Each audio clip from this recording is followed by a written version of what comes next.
How is everybody today? Good? It's awesome. We were talking up here that at some point we might want to just turn around and take a selfie with you all, show how fun this is. This is great that there's so much interest in what's happening with the Administrative Transformation Program. So thanks for joining us in person here. And if you're watching on a webcam somewhere or watching on a live stream somewhere or watching a recording later, thank you for being a part of this today. So we did one of these back in October, and in that one, in reflecting on it, there was like a lot of information that we kind of threw at you about things that we were thinking about with ATP and sort of the direction we were moving. And that was kind of a chance for us to say there's a lot of things we're thinking about, there's a lot of decisions that we haven't made yet, so please be patient with us. So we thought that we would get into a regular cycle of having large status update events like this so that we can just kind of keep you updated as to what we're doing in the program. I think that there's a lot of content that we want to get through today as well, but hopefully not as dense as the one in October. So what we want to get through today is sort of program updates. What have we been doing since October? What have we been thinking about? And that will be both from myself and from Steve. And then what is next for us? And then at the end, we want to have a period of Q&A. So Steve, you want to introduce yourself? Yeah, good morning. I'm Steve Kish with ATP. I joined the project in the university like last June or so, and have enjoyed getting to know a lot of people throughout the system here at Madison. So good to talk to you all this morning. Good. Just a note for the Q&A period, are we going to have microphones going around the room? We will. So we'll have live microphones, but then if you're watching live streaming, please email your questions to atp@vc.wisc.edu, and we'll moderate them and make sure that they get asked in the room. So just sort of a refresher about what ATP is. So as we've been talking about it, the Administrative Transformation Program really is a reimagination of the administrative infrastructure across the University of Wisconsin. So we know that our administrative infrastructure has grown over a period of 40, 50, 70 years. There are things that we keep adding to it. There are pressures that we have to respond to, modifications that we need to make. And it's gotten to the point where it's very difficult to maintain building and growing the mission of the University of Wisconsin with that same administrative infrastructure that we have. So we have in front of us right now a very good opportunity to do something about this. And so that's why we're looking at how can we reimagine the administrative infrastructure of the University of Wisconsin through 4 lenses. So a people lens, a process lens, a policy lens, and then a technology lens. So, we've heard from our discovery visits over the last year how much people love and enjoy things like HRS and SFS, and it totally meets our needs and it totally does everything we want it to. So we're about to do something about that, but that's the technical piece. That's the technology piece that supports the activity and the things that we actually need to do. And so if we're going to provide new tools and new technology to support the things that we need to do, we also have to take a look at everything that lives above it. And that is where the work happens across our campuses, what the work actually is, what do we need to do, what do we not need to do, how do we need to go about doing it. So the program really is designed to look at all of those pieces and then bring to it a technology solution to help support all of that activity.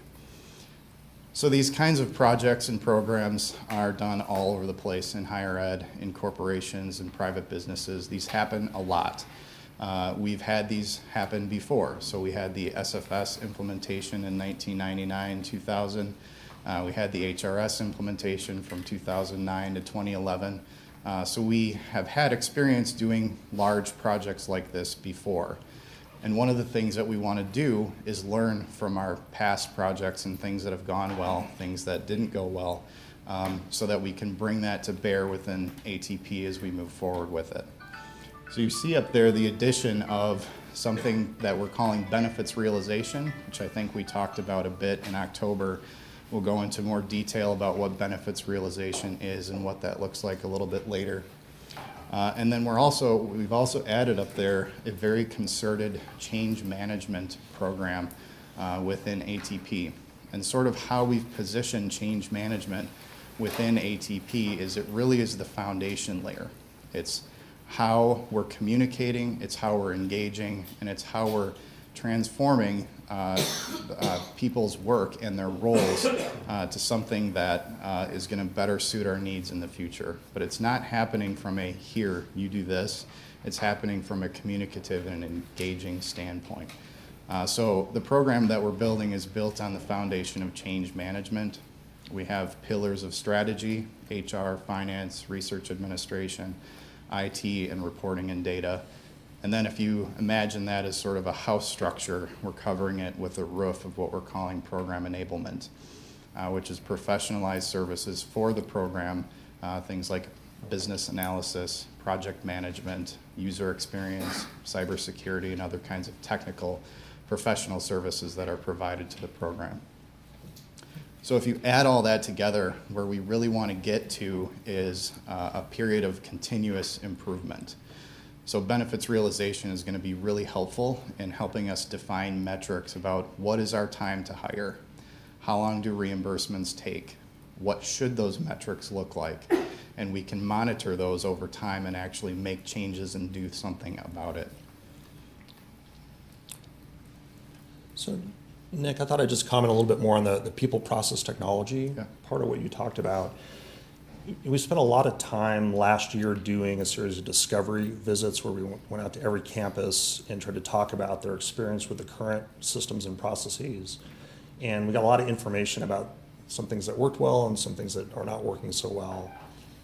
One of the things that came out of that study was that we found over 500 systems, like third-party systems or shadow systems that are kind of in and around the ERP systems. And a lot of those were implemented for really good reasons. People are just trying to get their job done, trying to meet their requirements. But a big thing that came out of the surveys was the fact that for many of these systems, or almost all of them, they're disconnected from the ERP systems. And so just that one element just drives a lot of complexity and difficulty in the systems that are in place today. Because if the systems are disconnected, then what you're asking people to do is enter data in the same data in a bunch of different systems, so that there's a lot of extra work involved. At some point, folks want to report on that information, so they got to go pull it all together from these different systems. It makes reporting complicated and involves reconciliations. And it spreads data throughout the system in all kinds of different places, so it's really hard to secure information.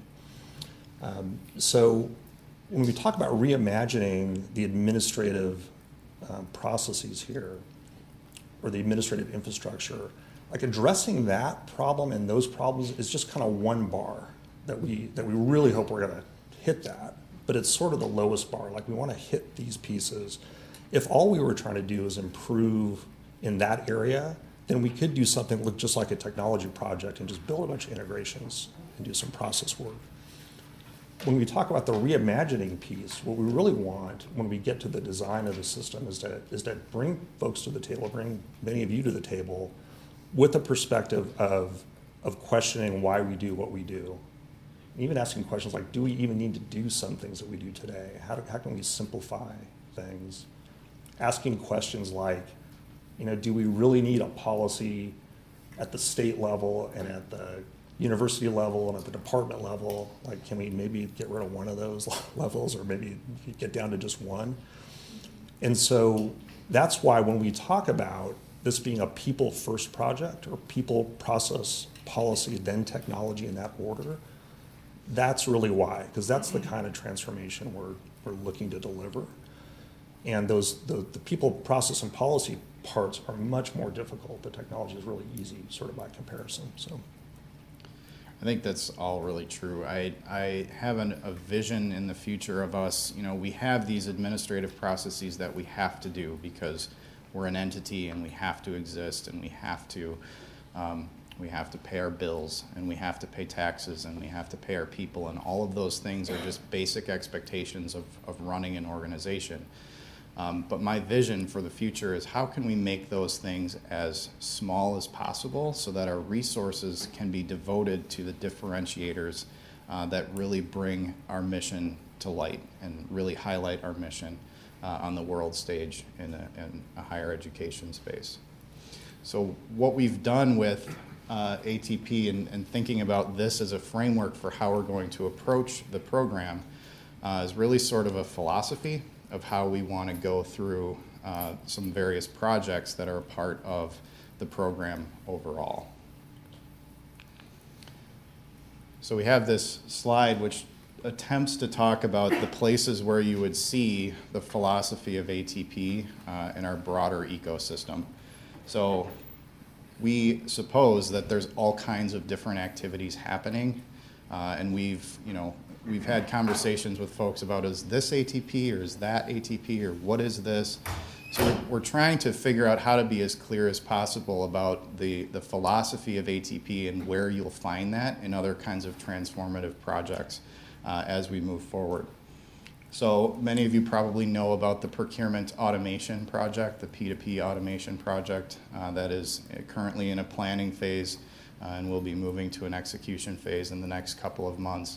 This is an opportunity for us to really focus on the procurement activities across the system and utilize much more modern technology, modern and more simple processes to give users and stakeholders and faculty and staff the ability to do things from beginning to end all in a more self-service way. So the approaches, the philosophy of ATP is really coming to bear in the procurement automation project also. So that's also a people, process, policy, technology, adding benefits realization to that, and also change management in the idea of getting to continuous improvement about that. Certainly then the major topic of replacing HRS and SFS with the ERP project that's sort of in the middle of the diagram, and then RAMP, which is the Research Administration Modernization Project.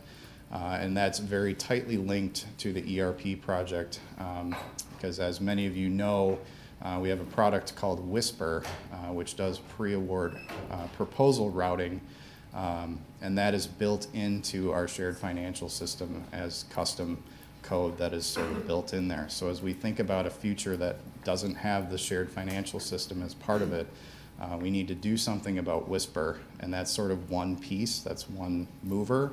But then there's a lot of other things in the research administration space, and as it relates and connects to the ERP that we can think about doing there also.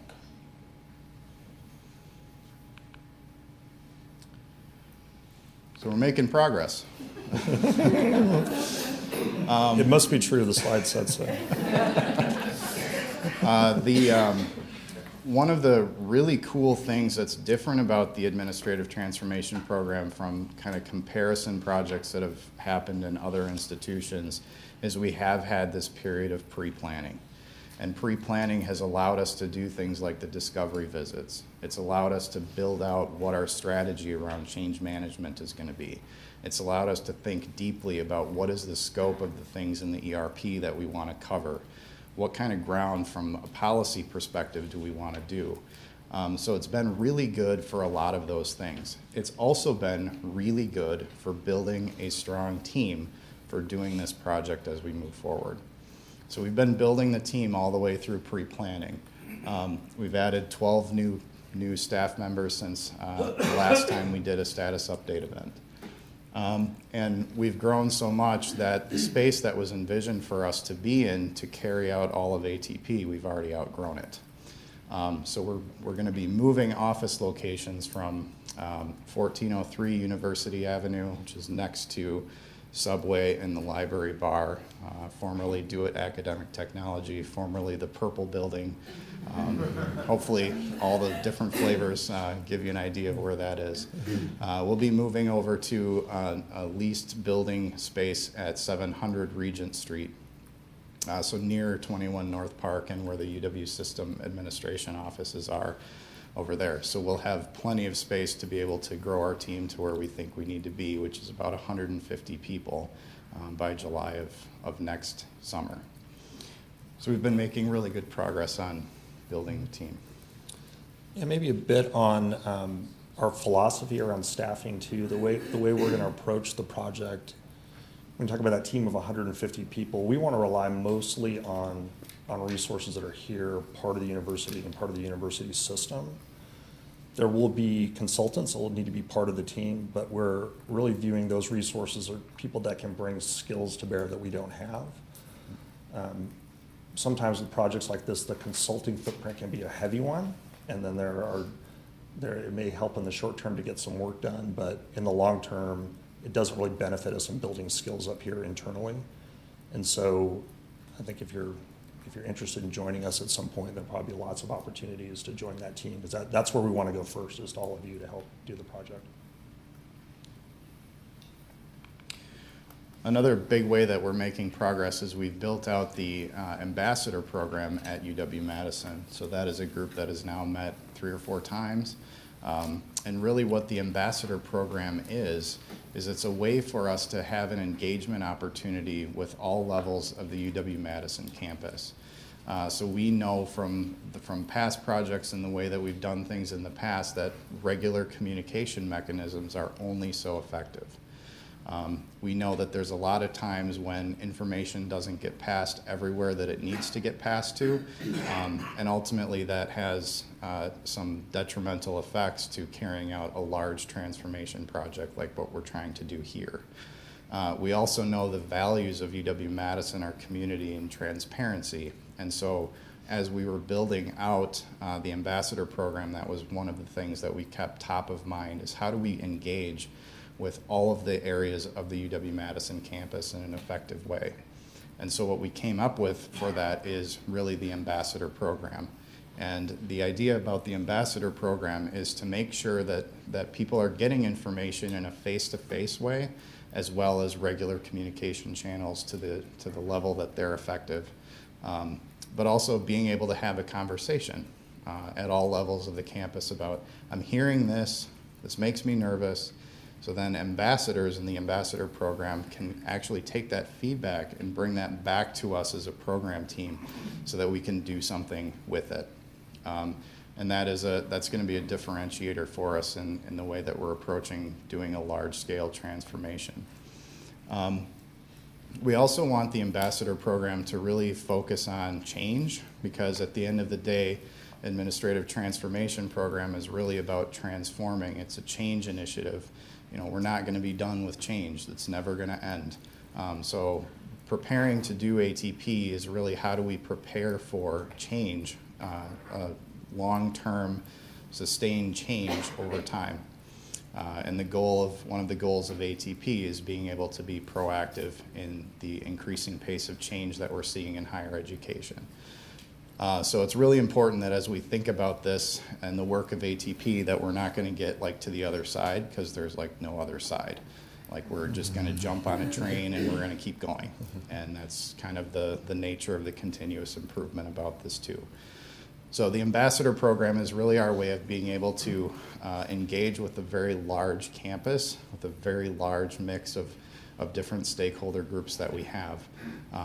And to be able to have regular and deep conversations from a program office level about making sure that we're paying attention to everything that's happening across the campus. So a little bit more facts about the ambassador program. It's up to almost 50 people from across campus, representing 23 different units on campus. So that's pretty good. We have a great deal of engagement in the ambassador program. Kayla and I have been talking about adding different kinds of stakeholder groups into the ambassador program as well. So we've been really focused on finance and HR and kind of general administration, but we've also been having conversations about adding additional ambassadors, specifically in the IT area and probably the research administration area as well, so that we're kind of talking about everything that the ATP is dealing with.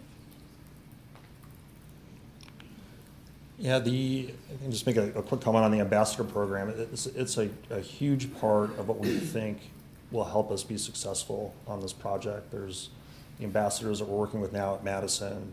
Eventually there'll be a system concept as well when we get to that phase of the project. We're engaging with people throughout the system. And right now the conversations are around what we're thinking and planning and hearing concerns. When we get into the implementation part of the project, then that'll be the group of people, as we start to build the system out, we can show pieces of it before the whole system is built to say, look, we're thinking about a process in this way, and then people that execute it on the ground can respond, and say, either, hey, this is great, it works for me, or, let me tell you in the real world how it actually goes down, and give us a chance to make course corrections. And a big part of those conversations will be, okay, I get where the system and this process is going. Here's what I need to actually implement that. Here's what my department's going to need to make this work. And so that two-way feedback loop as we go through the development and build of the project will just be really important. So good. So in October, we let you know we were running really hard to try to get ready for some demonstrations of software, and those happened. So we had some pretty large events that were held over at the Pyle Center, and we had Oracle and Workday come in for a week each and demonstrate their software to us. We viewed this as a really important event. The selection of the software platform is important for our success, but we also viewed it as really the first very big, visible kind of change management activity in the project. This was sort of the first event that ATP was going to host. And so we put a lot of focus on making sure the logistics were right, that we prepared for this correctly. There was a software selection committee that spent a lot of time, like weeks and months, preparing use case scenarios. So we had just a really detailed set of expectations for the vendors to go through. And they went through, I don't remember what the final count was, but I think it was like over 150 different, scenarios or use cases that they had to go through and show us functionality and a series of technical topics. And so, hope many of you were able to either attend in person or watch the live stream there. But our intent was to open this up to everyone in the system who was interested to watch it. We have a software selection committee that's working on the selection and the evaluation, but we wanted to provide a mechanism for all of you to provide feedback. So I think if you pop to the next slide, this just gives you some statistics. We had over 500 people register, had about 100 people in person. On the live stream, we had up to 250 people dialing in, watching, and then we sent out a series of surveys to try to get information. So we wanted to collect information to get that back to the selection committee. So thanks very much to everybody who participated. Really wanted to thank the selection committee members for all the hard work that went into getting ready for this, and our ATP team just for managing the event. We thought it was a successful one. So we've had the demos, so you might ask, like, what's coming next here? So the selection committee is going through a series of references, so they're checking references on the vendors, and they're compiling their findings on based pros and cons of the solutions. Those will get presented to our executive sponsors, and then we need a decision on who the vendor is, and then we'll negotiate a contract. We'll show you the timeline a little bit later in the presentation, but basically to stay on track with our timeline, we need a decision on the software vendor in March so we can negotiate a contract, then pick an implementer and be ready to start the implementation in July. So decision coming relatively soon here in the future. Is there anything, Nick, on the demos you wanted to? No, I would just echo my thanks and the thanks on behalf of the program to the selection committee for all of the work that they're putting into this, and to the ATP team and everyone that participated in putting together the event at the Pyle Center for the vendor demos. I think that was outstanding, and hopefully all of you thought that as well. So I just wanted to echo my thanks there. Great. Okay, we thought we'd spend a little more time talking about benefits realization. Nick referenced it on the earlier slide. So one of the one of the key findings that we had from our site visits last year, the ATP team went to several other universities that either were doing implementations like this or had done them to try to get as much information as we could about what worked and what didn't. And one of the things that came through loud and clear is that the work that universities have done to date on defining what their outcomes are from a project like this, they were just done at too high of a level. So usually when projects start off, they would define some very aspirational kind of goals, like lofty goals about what they wanted to do. But they were so high level and so kind of squishy, it was hard to define what is meant by them. What's the definition of success exactly? So, and they kind of equate to some of the vision, mission, and principles that we've defined here are like our guiding principles. So to give you an example, we have a guiding principle that says to simplify and streamline rigorously. I almost said religiously, but that wouldn't be right. It's rigorous streamlining and simplification of processes, which is a fine goal, right? Like we want that. We kind of recognize we got a lot of processes that seem like they're over-engineered and they're like too complicated. So simplifying it is really great. But what these other projects told us is that they'd start out with a goal like that, but then what happens in reality is the implementation starts and all of our teams, all of a sudden they get hammered with like thousands of tasks they have to get done, and they get sucked into like the day-to-day. Oh my gosh, I got so much, I got to configure the system, and I got to build the system, and I got to test the system, and we got to train people, and they sort of get into that mode, and those higher level goals kind of get forgotten about, or people never sort of try to tie back to them. And so when we talk about benefits realization, what we're trying to do is create a link between those bigger goals that we know that we have and try to get down to something that's specific and measurable that we can measure ourselves against as we go, right? So that the project teams can go through all the stuff they have to, but we can build in some checkpoints to say, okay, based on what we built so far, how does it tie back to what we said we were going to do at the beginning of this project? And so we view this as another huge thing that can help us be successful here, because it's something that we can use to be accountable to all of you and to the sponsors and the regents and every other constituent that is out there. It's our way of demonstrating we're trying to meet the goals of the program, and here's where we are with them. So we'll kind of walk you through the framework of what we started. It'll take us a while to get down to the level that I think we really want at the start of the project. So this is something we'll keep working on all throughout this year. What we've tried to do is as a starting point, we looked at all those discovery visits and reports. We looked at all the things that people said they wanted improved, and we took a first cut at saying, okay, baseline, we got to deliver improvements on those things. And we started articulating those things as benefits and benefit statements. I'll walk you through a couple of examples here in a minute. We wanted to identify, like, well, what are the things that those benefits are trying to deliver? And that's what the list on the right is trying to get to. So is it a benefit in terms of increasing capacity, so simplifying workloads so people could focus on other things? Or is it more around better, more accurate, timely data, improved service levels, better decision making? You can kind of see the list that we've started with here, but just as a way to sort of categorize the benefits. And then the next thing we did is we started with a base list, and I think we're up to like 35-ish or so that we have now that we'll kind of keep working on.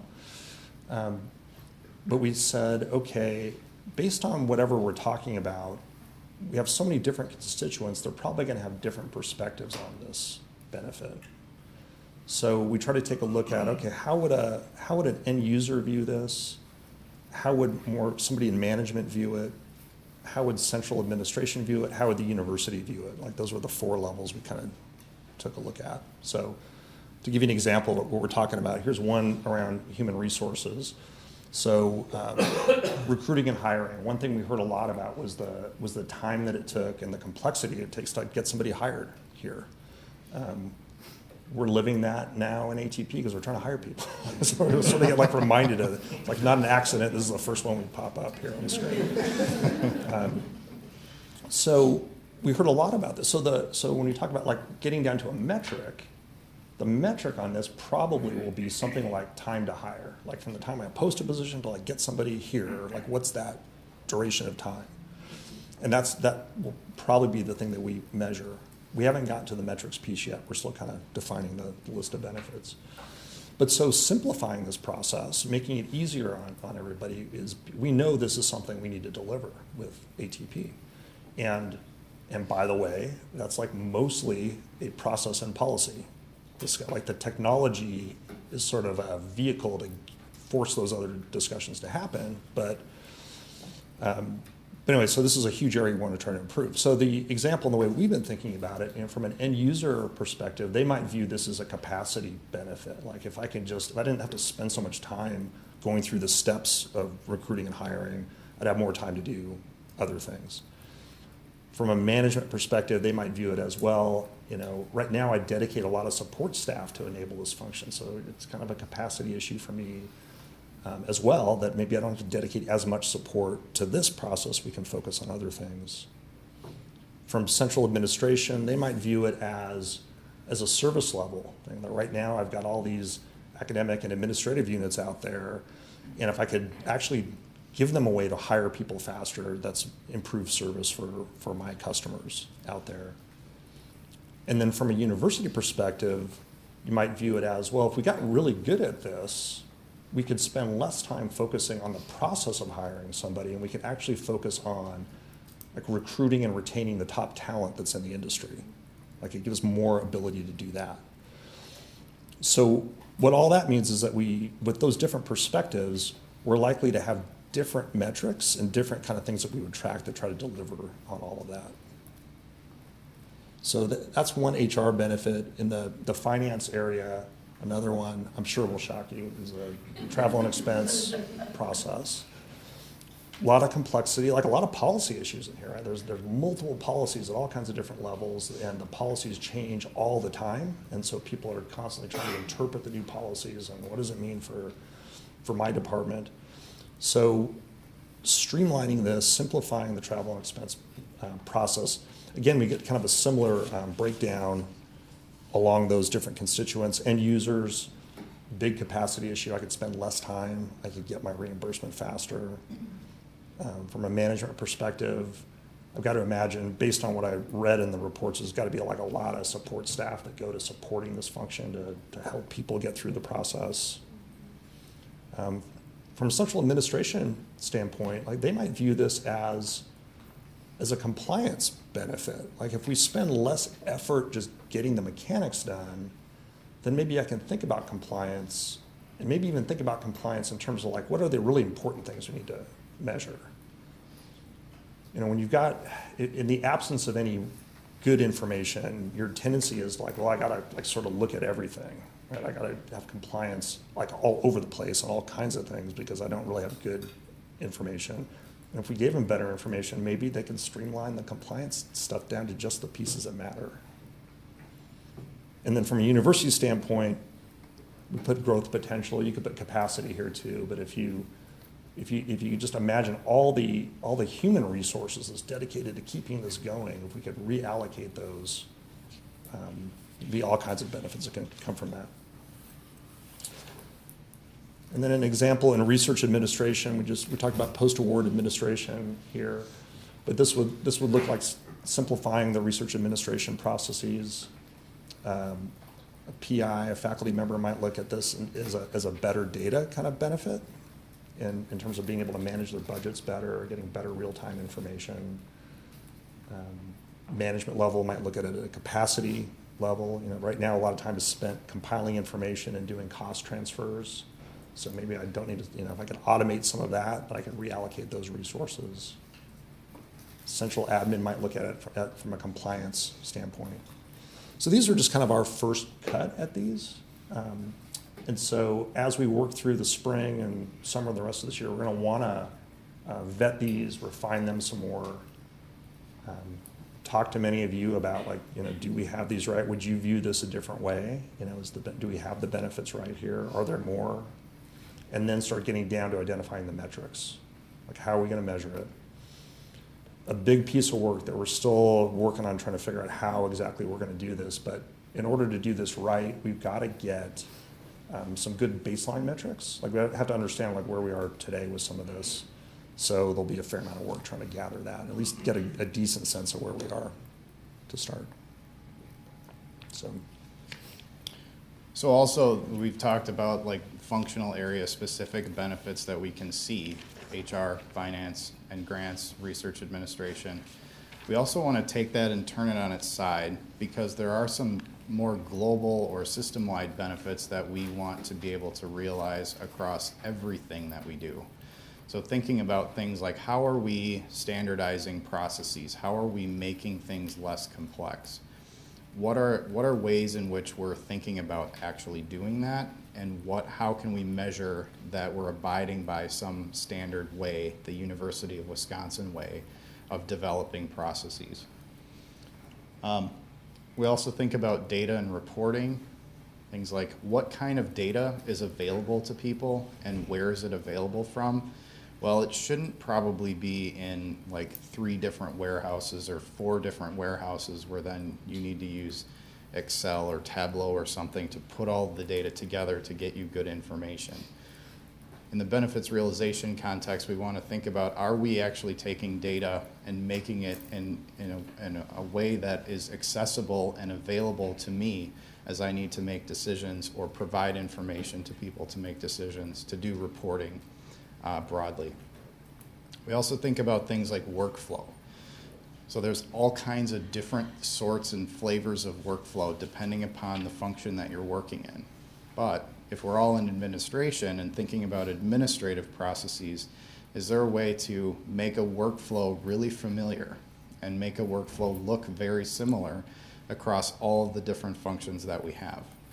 So that's in the benefits realization context, how can we measure and what can we do with designing a workflow that is familiar across all of the functional areas? Security is another huge one. So we think about data availability. I mentioned 4 or more data warehouses where data is available from, all with different access controls, all with different ways to get the information from those data warehouses. That's an issue, because what it does is it makes people take the data where they can get it and then store it themselves so they don't have to ask again later. And so now I have my local copy and life is good. And then I'm going to go to the airport and I'm going to forget my laptop there, and now I've just created a bunch of risk for the institution.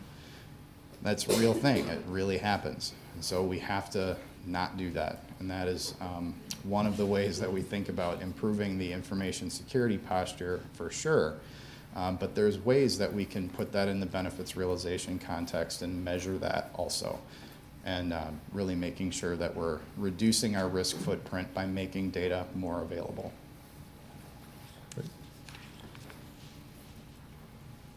Okay, so where we are in the pre-planning process is we've been taking all the information we gather at the discovery visits, working on a lot of pre-planning activities, but really what we've been working towards is developing a business case to take to the board to justify and get the launch of the project approved.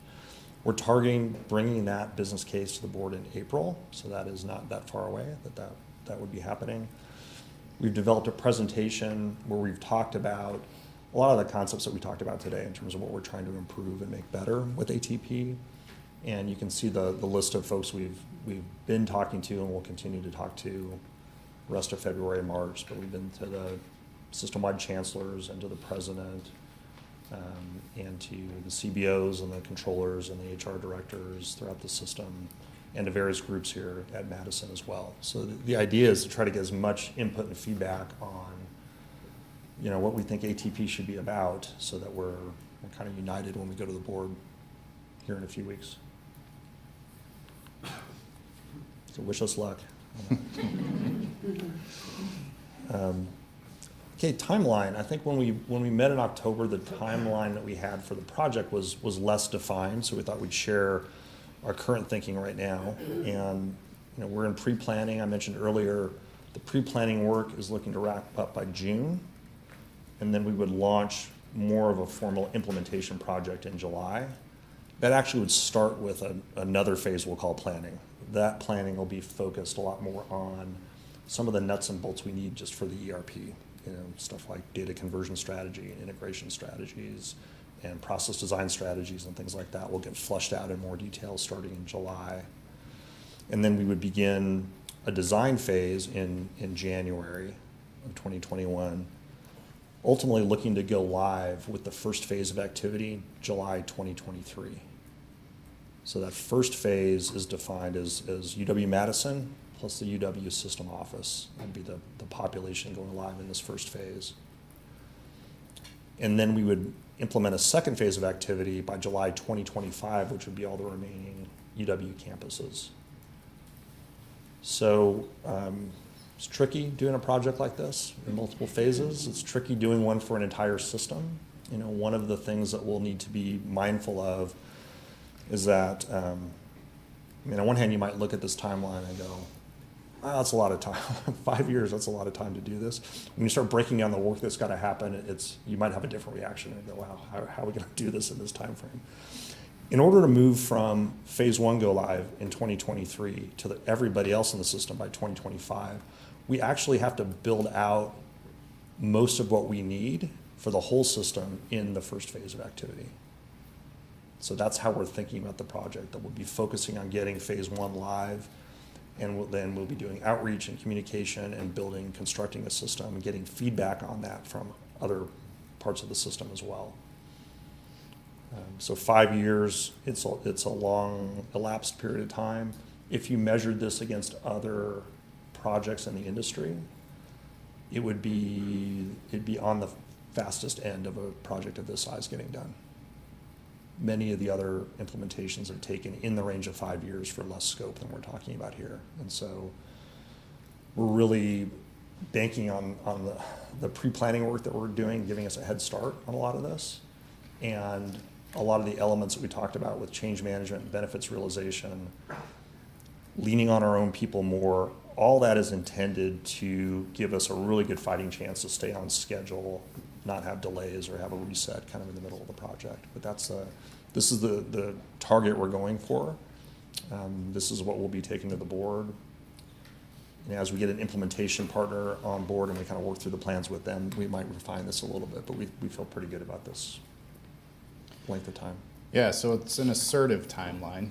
I think depending upon where you sit in the system, you might think that, oh, this is a really long time, 5 years. Some of you might also think, wow, that's really fast. How are we going to do all this in 5 years? So it is an assertive timeline. We sort of looked at peer institutions that have done this and built their timelines. And there are some, compensating controls that we've added to the timeline or thought about when we built out the timeline.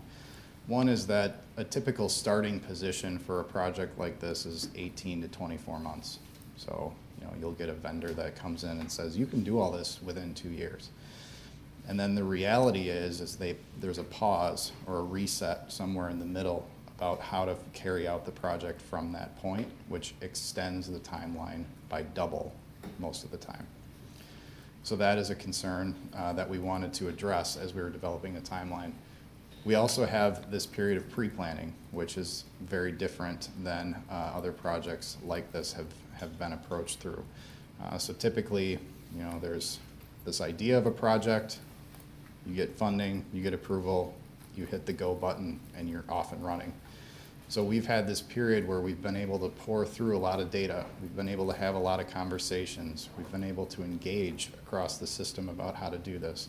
We've had the opportunity to start building a really strong team that's going to carry out this activity.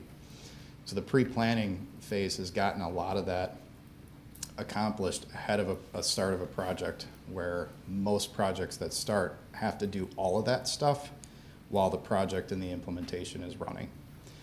So we've taken a lot of things into consideration as we've built out this timeline. So yeah, we recognize that it is assertive, but based on all of the factors, we think it's also realistic. Okay. So what's next for pre-planning? So we're rapidly approaching June, believe it or not. What we're trying to get accomplished from here on out, obviously we have to get through the rest of the software selection and the contract negotiation. We'll be selecting an SI as well. But other major work streams that we're focusing on in pre-planning, trying to define our requirements around cash and accrual accounting. And so this is kind of a big topic with a lot of complexity. What we're basically trying to do is understand and define where we need to cash books and accrual books and sort of at what level. So that's a work stream that'll continue. The idea is to have our requirements fairly well defined before we get to the implementation. So like Nick said, we're not figuring it out as we go. In the reporting work stream, we're trying to gather reporting requirements more from the standpoint of trying to make sure we understand what's the data people need to access today. It's not our plan to try to inventory every single report and then rebuild that exact same report in the new system. So we think people's requirements may change with the new system a bit, but we do want to understand what kind of information people need access to have that defined by June. Backfill strategy, a big lesson learned on the site visits was around a lack of backfill on projects like this. It's a big reason why, and when Nick talks about projects resetting and pausing and delaying a year, a lot of the root cause of that for some of those projects has been just not having enough resource, asking people to do their regular job and a project like this. It's just not realistic. So defining and improving how we're going to do backfill. We're doing inventory of policies, and we're trying to cross-reference all the policies that are out there that intersect with ATP or could intersect with ATP processes. And then if we have time, hopefully get down to, like if we look at the benefits we're looking to deliver, try to identify, okay, what policies do we know we're going to want to talk about based on what we're talking about changing. The future state support model, this is really to think about how we're going to support the applications going forward from a technical and functional standpoint. So we're kind of reimagining how we do support and defining that plan. And then the research administration modernization program project is really trying to look at research processes across the board. The way the ERPs are constructed is that they mostly just deal with part of the research process called the post-award piece. So we're trying to look at that process like start to finish from pre-award, award, post-award. So that, as I read that to you, that sounds like a lot, but that's what's on our plan for. It's an assertive timeline. Yeah, right. So at the same time, there's a bunch of procurement activities happening. So the RAMP RFI, what we've done in this space is we think about replacing Whisper and also thinking about the other kinds of pieces that we're considering in the research administration space. We've actually gone out and done a request for information to gather information about what kind of products are in the marketplace to really pay attention to things that other institutions are thinking about and what's the best direction for us from here. We imagine it's probably not going to be custom writing another bolt-on to the new ERP that's going to be the way forward for us. So we just want to look and see what's happening out there. The other major procurement activity is the RFP, the request for proposal for our system implementation partner. So that will be our consulting partner as we move forward through this. So that RFP was released on January 24th, so it's been out there. It's in the public domain. We got a lot of good questions within the first week from potential respondents to that. We've answered those questions and sent them back out. So March 2nd is the closing date for the system implementation partner RFP. And what we will do is issue an amendment based upon the decision about what software vendor we're going to choose. We're going to issue an amendment to the SI RFP so that they can have that information and then propose around that particular vendor that we've chosen, what their strategy and what their team is going to look like for us. A quick note about the system implementation partner RFP is our approach and our strategy for involving an SI RFP is really as a partner. A lot of times what happens is consultants will come in to actually do the work and they run the program and then they leave at the end. And so what we want to do is ensure the long-term health, get to continuous improvement, get to a reimagined administrative infrastructure that is ours. And so what we're looking for is a partner to come in and help with that activity that's going to do deep knowledge transfer with us and leave us in a good space as we have that go live event date. And then the last thing is we're also pursuing a quality assurance vendor. So we want a third set of eyes that's not us, that's not our consulting partner, but somebody that is independent that can kind of come in and pay attention to how we're approaching the program, the actual work that we're doing, and give us an honest assessment about how that work is going. So we'll be engaging with a QA vendor in the spring as well. So that's kind of what's going on. So we have a few minutes for questions, and we would love to hear what questions you have and what feedback you have.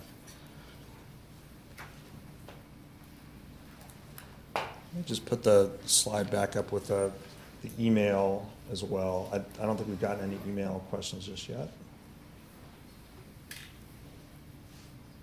I heard the live stream might have been choppy, so apologize for that, and thanks for hanging in there with us if you're still there.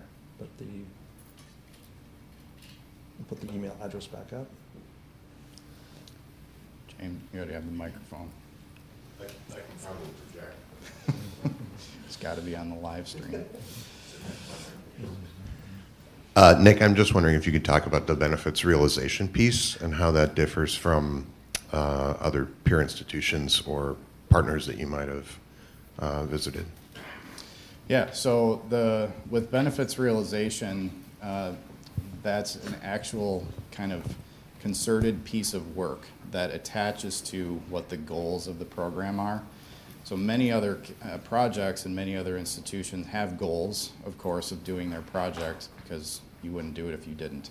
But what happens is, like Steve mentioned, is all of the inertia of the project and all of the things that you need to do within the project just kind of catch up with you, and you don't have something that is guiding your work as you're moving through the project to say, remember, this is what we're going after, this is what we need to be doing.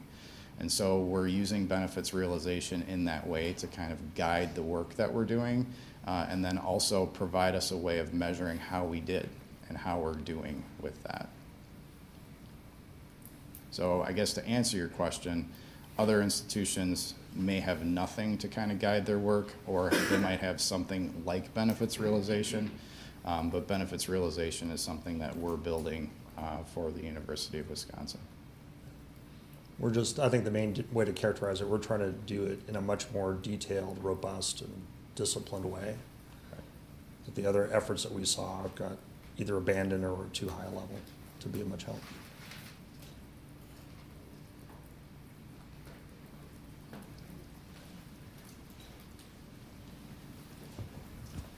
Hi, can you tell us if there are stated or unstated goals around administrative workforce reduction or centralization?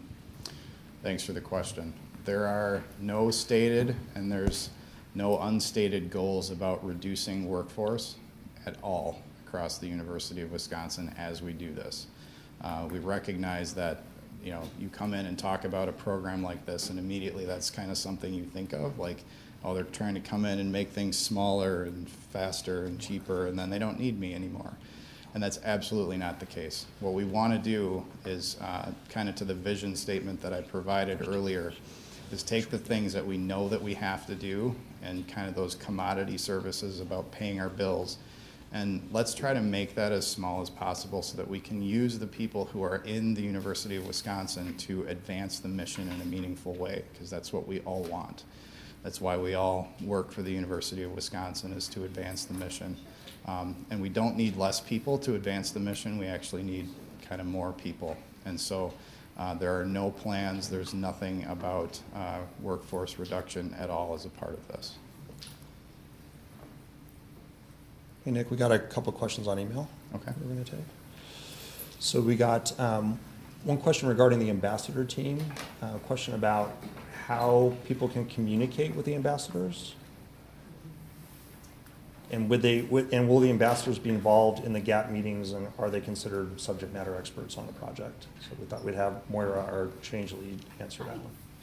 Thank you for that question. Yes, so we are currently building the Madison Ambassador Program page on our website, and all of the campus units will be able to identify who in their units is participating in the Ambassador Program. And if you happen to be missing an ambassador in your unit, let us know. Was that it? Did I answer the question? Yeah, it was, sorry, we got distracted, but just how can they engage with the ambassadors? Yes, and so what we're doing right now is developing a toolkit for our ambassadors so that they have the ability to communicate throughout their organizations and also collect information from their organizations and share with us. Kayla, did you want to say anything else? Sure. Hi, I'm Kayla Driscoll. Hi, nice to see all of you today. Yes, just to add on to what Moira said and what Nick had pointed to earlier is that we are also at the beginning stage of our ambassador program.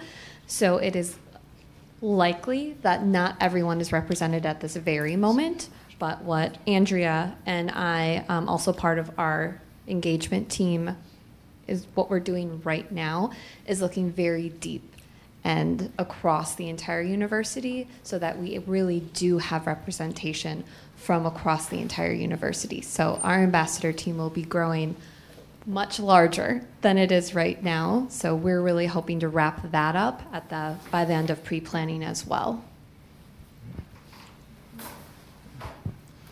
So there was a question that came in about the procurement automation project, and if the procurement automation project is being folded into ATP, or if procurement automation project is going away as a result of ATP. The answer is the procurement automation project has already started. That has been on a long train for a while, and they're in a good position to carry out that project moving forward. What we want to do with the procurement automation project is bring it inside the ATP umbrella, as we've been calling it, so that the approach that we're taking with ATP is also the same approach that we're taking with P2P. So bringing benefits realization, bringing change management, bringing the people, process, policy, and technology focus to the P2P project. But that project is already structured and well on its way, so that will continue. A question on the quality assurance. Are they the independent quality assurance vendor, are they responsible for the quality assurance of the entire project and the quality control of the actual software that is developed?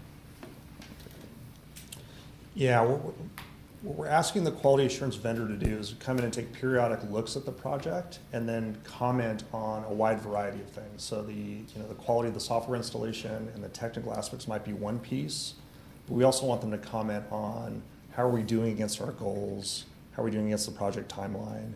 We haven't talked about where those reports go to just yet, but I think they may go at least to the sponsors and maybe to the regents on the overall status of the project. So that's still to be determined as we go through the interviews and kind of understand their process. But basically, we want another set of eyes to come in so that that dynamic we described earlier about people getting drawn to the day-to-day, that's going to happen to me and Nick too. So we want someone to come in and look at what we're doing from a broader perspective. Any other questions? Otherwise, we are at time, but I have a final question for you. Show of hands, how are you all feeling about this? Good is raising your hand?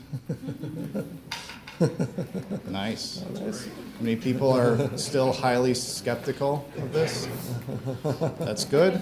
That's good. Wait, I want to see it's healthy. That's good. Thank you all for being here today, and we look forward to gathering again in another few months. Great. On the same. Thank you.